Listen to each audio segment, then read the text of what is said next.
नमस्कार दोस्तों, मैं हूं सिद्धांत जैन और आज हम बात करने वाले हैं IMU CET 2022 की डिटेल्स के बारे में। दोस्तों हाँ, फॉर्म आ चुके हैं और मैं आपको बताने वाला हूं important dates, exam pattern, syllabus और बहुत सारे कुछ। तो उससे पहले हम शुरू करें, मैं आपसे ये रिक्वेस्ट करूंगा कि अगर आपने ये चैनल सब्सक्राइब नहीं किया है तो सब्सक्राइब कीजिए और बेल आइकन को दबाइए ताकि आपको लेटेस्ट नोटिफिकेशन मिल सके। और हाँ दोस्तों, वीडियो को एंड तक देखिए, अगर आपको पसंद आए तो लाइक कीजिए, शेयर कीजिए। दोस्तों तो चलिए शुरू करते हैं। तो मैं ये क्वेश्चन आंसर्स में शुरू करूंगा दोस्तों, ताकि आपको बहुत अच्छे से पता चल सके मैं किस चीज की बात कर रहा हूं। तो यहाँ पे सबसे पहले मेरा क्वेश्चन है दोस्तों, what are the important dates for IMU CET 2022। तो इंपॉर्टेंट डेट्स की अगर मैं बात करूं दोस्तों, तो एक्सेप्ट BBA जो भी अंडर ग्रेजुएट कोर्सेस हैं हम उसकी बात करेंगे दोस्तों आज। तो सबसे पहले ऑनलाइन रजिस्ट्रेशन जो है एप्लीकेशन की वो 29 मार्च से शुरू हो चुकी है। टेंशन मत लीजिए, बहुत टाइम है अभी। लास्ट डेट ऑनलाइन रजिस्ट्रेशन की 16 मई है, ठीक है। मॉक टेस्ट और हॉल टिकट डाउनलोड कर सकते हैं 19 मई तक। और जो डेट है IMU CET का, IMU CET डेट जो है वो है 29 मई को। और जो आपका रिजल्ट आएगा IMU की वेबसाइट पे वो आएगा 3 जून को। तो दोस्तों यहाँ पे जो मैं आपको बता रहा हूं वो सारे जो डेट्स हैं उसमें एक्सेप्ट BBA है। BBA LRE या फिर BBA लॉजिस्टिक्स, ये सब का कोई मतलब नहीं है। यहाँ पे मैं आपको बस बता रहा हूँ BSc नॉटिकल, ये सब कोर्सेज के लिए ये डेट्स। आगे बात करते हैं दोस्तों, ये चीज मतलब रिजल्ट्स आने के बाद आपकी ऑनलाइन काउंसलिंग कब शुरू होगी।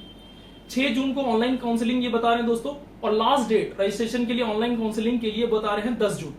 आपको किसी भी हालत में अगर आपके रिजल्ट अच्छे आए हैं, IMU CET में रैंक अच्छी आई है, तो आपको 10 जून से पहले काउंसलिंग के लिए रजिस्ट्रेशन करना होगा दोस्तों।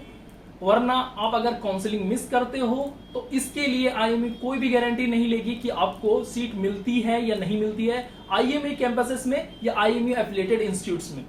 दोस्तों हम आगे बात करते हैं कि चलिए ठीक है, हमने पता कर लिया ठीक है कि BBA के अलावा जो भी कोर्सेस है उनके लिए डेट्स क्या है। अब BBA के डेट्स पता करते दोस्तों। तो एडमिशन जो BBA LRE में है दोस्तों, और एक और जो नया प्रोग्राम निकाला है उन्होंने IMU विशाखापट्टनम में, apprentice embedded BBA ML programme, ठीक है दोस्तों। ये 2 प्रोग्राम्स के लिए जो ऑनलाइन रजिस्ट्रेशन है वो भी 29 मार्च से शुरू हुआ है, लेकिन इसकी लास्ट रजिस्ट्रेशन डेट है वो 25 मई तक रहेगी दोस्तों। मतलब काफी ज्यादा है, मतलब 9 दिन ज्यादा है, 9 दिन ज्यादा है। उसकी 16 मई तक खत्म हो रही थी, इसकी 25 मई तक खत्म होगी दोस्तों रजिस्ट्रेशन डेट, ठीक है।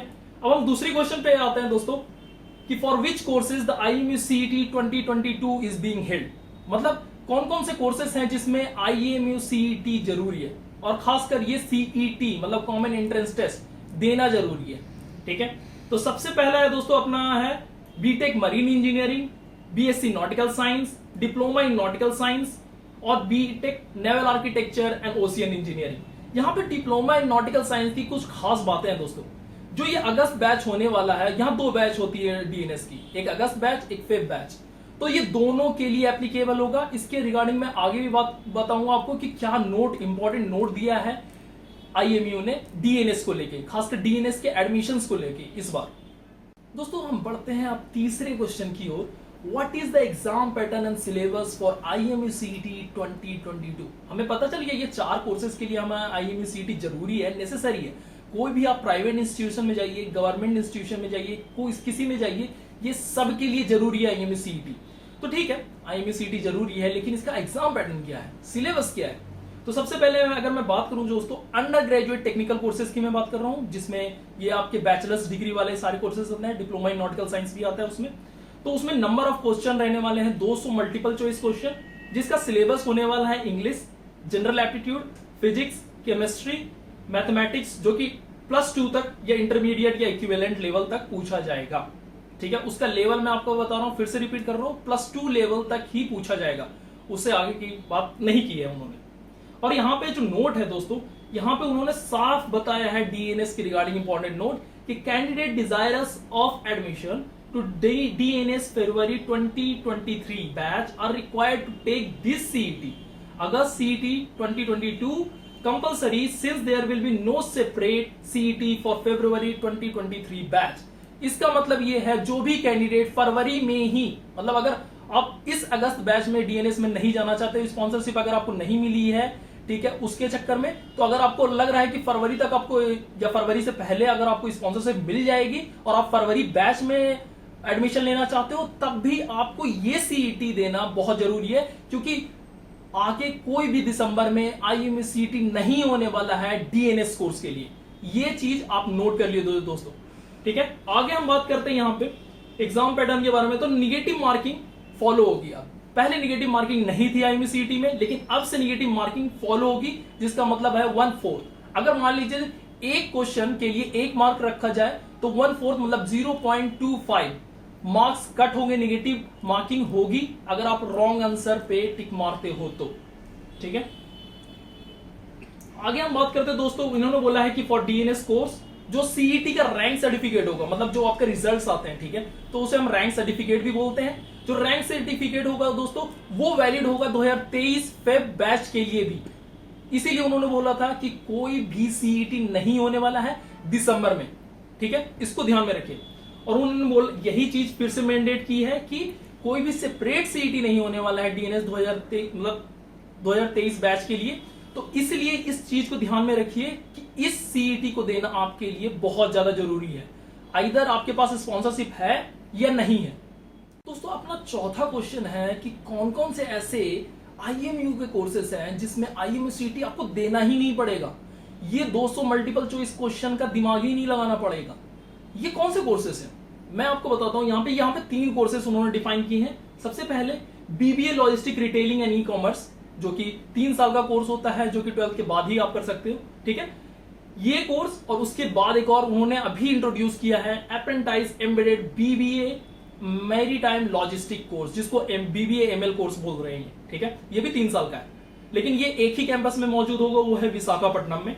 और अपना तीसरा तो है ही BSc ship building and repair, जिसमें आपको कोई भी टेस्ट देने की जरूरत नहीं है। तो ये 3 कोर्स ऐसे हैं जिसमें आईएमयू में, जिसमें 2 कोर्सेज जो भी बीबीए वाले कोर्सेज है उनके लिए केवल रजिस्ट्रेशन करना है, और BSc ship building and repair के लिए आप डायरेक्ट एडमिशन ले सकते हो, उसमें आपको रजिस्ट्रेशन भी नहीं चाहिए, ठीक है। और चलते हैं हम दोस्तों अब 5वें क्वेश्चन की, कि चलिए आपको पता चल गया कि ये एग्जाम पैटर्न है, सिलेबस है, और इतने दिन तक मतलब ऑनलाइन रजिस्ट्रेशन कर सकते हैं आप, सारी चीजें तो पता चली।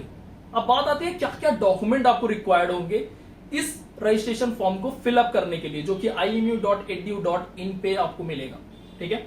मैं लिंक अपने डिस्क्रिप्शन बॉक्स में डाल दूंगा दोस्तों, आप वहां से भी डायरेक्टली चेक कर सकते हो। तो सबसे पहले यहाँ पे डॉक्यूमेंट जो रिक्वायर्ड होने वाला है आईएमयू सीईटी रजिस्ट्रेशन के लिए, वो है आपका पासपोर्ट साइज फोटोग्राफ, जो कि रीसेंट होना चाहिए, जहां तक ये बताते हैं। स्कैन सिग्नेचर, मतलब आप सिग्नेचर कीजिए एक पेपर पे और उसको स्कैनर से स्कैन करके उसके बाद अपलोड करना होता है। फिर scan copy of 10th standard marksheet, जिसमें जो इसलिए मांगते हैं वो ताकि आपका डेट ऑफ बर्थ का प्रूफ मिल सके, ठीक है। आपकी 12th मार्कशीट की भी स्कैन कॉपी चाहिए उन्हें। और अगर आप मान लीजिए कि कोई भी रिजर्वेशन कोटा से बिलोंग करते हैं, SC, ST, OBC, NCL, non creamy layer, या फिर जनरल इकोनॉमिकली वीकर सेक्शन, जिसे जनरल ईडब्ल्यूएस सर्टिफिकेट भी बोलते हैं, अगर ऐसे किसी कैटेगरी से आप बिलोंग करते हो तो आपको ये सर्टिफिकेट भी स्कैन करके अपलोड करना है दोस्तों। तो ये सारे डॉक्यूमेंट्स हैं दोस्तों जो आपको रिक्वायर्ड है IMU CET registration form fill up करने के लिए। अब हम आगे चलते हैं छठे क्वेश्चन की, कि चलिए हमें पता चल गया ये सारे डॉक्यूमेंट्स थे, अब एप्लीकेशन फी कितना है। असलियत तो यहां पे आती है कितना फी आप बियर कर सकते हैं आईएमयू सीईटी रजिस्ट्रेशन के लिए। तो फॉर बीबीए है दोस्तों, क्योंकि बीबीए के लिए केवल रजिस्ट्रेशन करना है, इसके लिए कोई एग्जाम नहीं होता, तो उन्होंने रखा है कि 200 रुपए जनरल ओबीसी के लिए और 140 रुपए एससी एसटी कैंडिडेट्स के लिए, ठीक है। और वहीं जो भी अलग कोर्सेज जिनमें आईएमयू सीईटी मैंडेट है, जिसमें आपको एग्जाम लिखना है, उसके लिए आपको 1000 रुपीज लगने वाले हैं जनरल ओबीसी के लिए, और 700 रुपए लगने वाले हैं एससी और एसटी कैंडिडेट्स को, ठीक है, अगर आप उस कैटेगरी से बिलोंग करते हैं तो, ठीक है। और यहां पे एक और चीज यहां आईएमयू बताती है कि कई बार ये बोला जाता है कि एप्लीकेशन फी रिफंडेबल है या नहीं। अगर मैं मान लो कि रैंक सर्टिफिकेट में मेरा रैंक आता ही नहीं, तो क्या आपको आईएमयू एप्लीकेशन फी वापस कर देगी? नहीं, बिल्कुल ऐसा नहीं होने वाला। इनफैक्ट लास्ट के 2 साल में तो आईएमयू ने एप्लीकेशन फी लेने के बाद भी बस रैंक सर्टिफिकेट दिया था, आईएमयू सीईटी कंडक्ट ही नहीं किया था।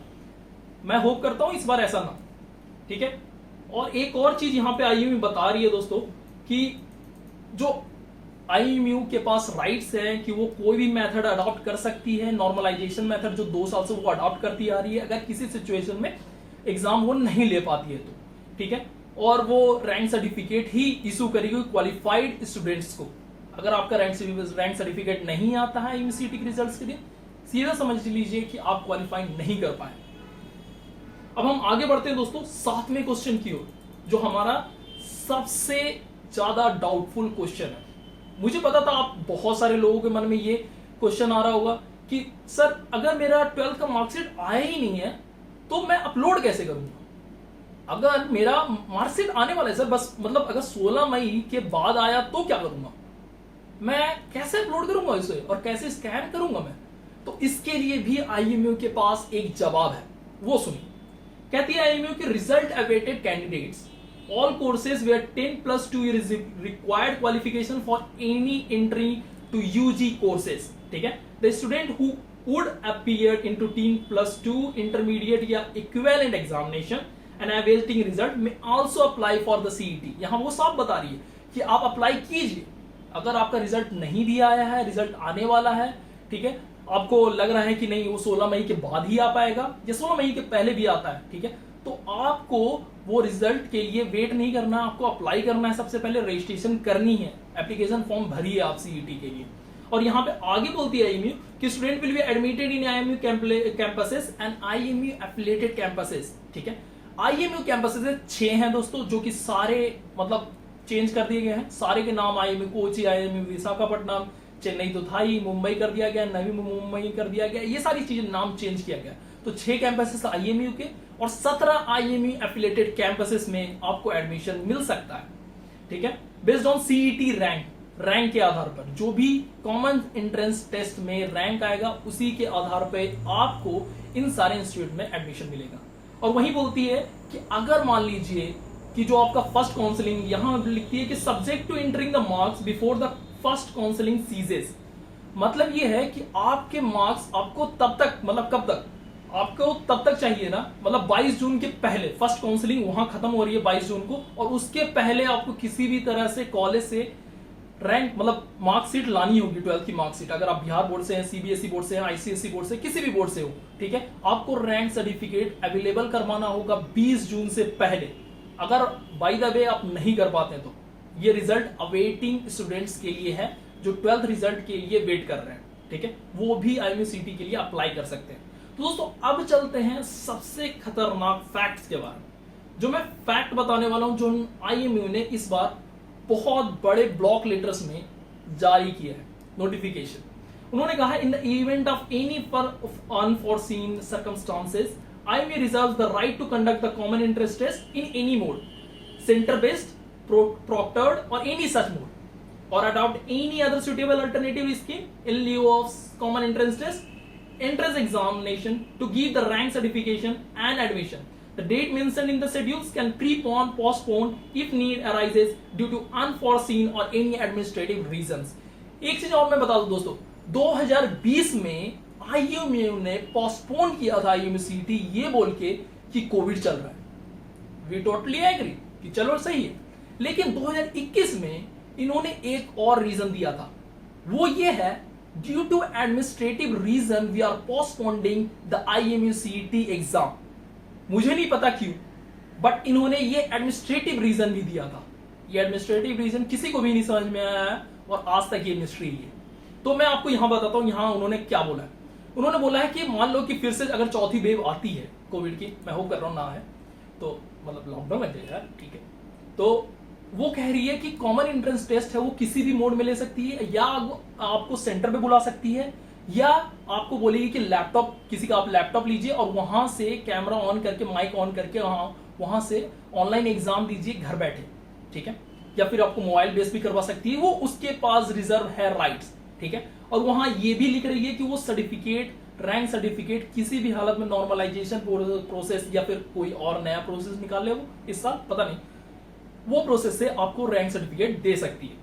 और उन्होंने ये भी लिखा है, जो डेट्स मैंने आपको बताए थे सबसे स्टार्ट में, इंपॉर्टेंट इवेंट डेट्स, एक आपको एक्सेप्ट बीबीए बताया था, एक बीबीए के लिए भी बताया था, तो दोनों डेट्स है ना दोस्तों ये वैरी कर सकते हैं। मतलब मेन तो आपको आईएमयू सीटी वाला देखना होगा जो अंडर ग्रेजुएट कोर्सेज के लिए है, जिसमें बीएससी नॉटिकल, बीटेक मरीन, ठीक है, बीटेक नेवल आर्किटेक्चर और डीएनएस आता है, ठीक है।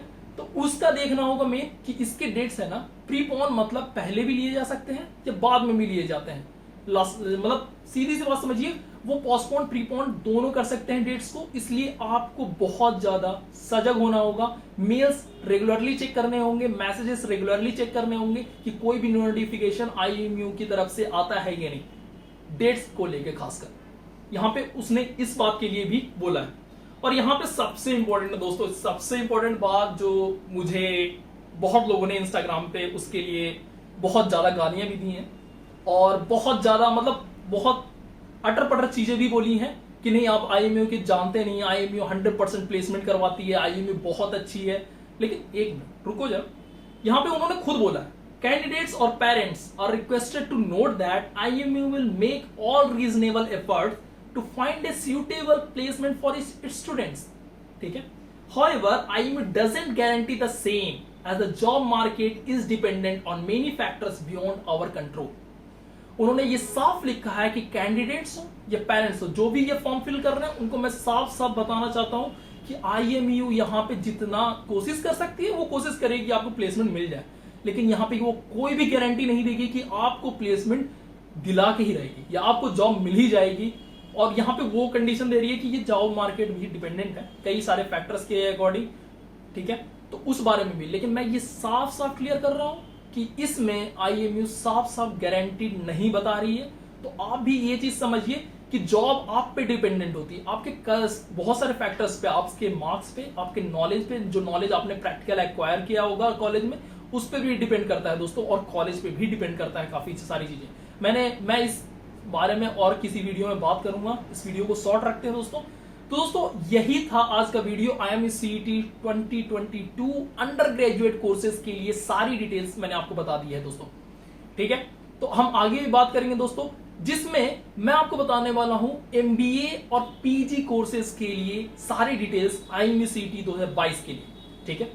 और उसके अगले वीडियो में मैं आपको बताऊंगा FAQs, जो कि ऑनलाइन रजिस्ट्रेशन में क्या क्या दिक्कतें हो सकती है, NIOS बोर्ड वाले एग्जाम दे सकते हैं कि नहीं, CET दे सकते हैं, क्या उनका ये मान्य है, लाइक उनको ये चीज के लिए बोला गया कि हाँ आप अगर आप 12th NIOS से करके आओगे तो आपको हम एडमिशन देंगे, या फिर उन लोगों के लिए कि 12th अगर आप इंप्रूवमेंट करके फिर से IMU CET देते हो तो क्या आप एडमिशन लेने के लिए एलिजिबल हो। तो ये सारे क्वेश्चन पे हम डिस्कस करेंगे दोस्तों। धन्यवाद, जय हिंद।